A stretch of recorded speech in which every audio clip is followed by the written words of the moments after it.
നമസ്കാരം, ഇൻഫോടെക്കിലേക്ക് സ്വാഗതം.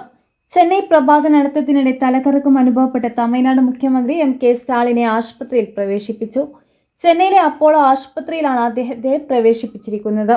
മുഖ്യമന്ത്രി നിരീക്ഷണത്തിലാണെന്നും ആവശ്യമായ എല്ലാ പരിശോധനകളും നടത്തുന്നുണ്ടെന്നും അപ്പോളോ ആശുപത്രിയിലെ medical services director doctor Anil Biji അറിയിച്ചു. ഇതേ തുടർന്ന് Hindu religions and charitable endowment വകുപ്പ് സംഘടിപ്പിച്ച ചടങ്ങിൽ മുഖ്യമന്ത്രി പങ്കെടുക്കില്ല എന്ന് അധികൃതർ അറിയിച്ചു. മുതിർന്ന മന്ത്രിമാരാണ് അദ്ദേഹത്തെ പ്രതിനിധീകരിച്ച് പരിപാടിയിൽ പങ്കെടുത്തത്.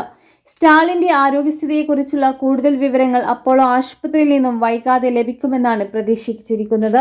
നിലവിൽ നിരീക്ഷണത്തിൽ തുടരുകയാണെന്നും മെഡിക്കൽ വിലയിരുത്തലിന്റെ ഭാഗമായി ആവശ്യമായ പരിശോധനകൾ നടത്തി വരികയാണെന്നും ആശുപത്രി അധികൃതർ അറിയിച്ചു.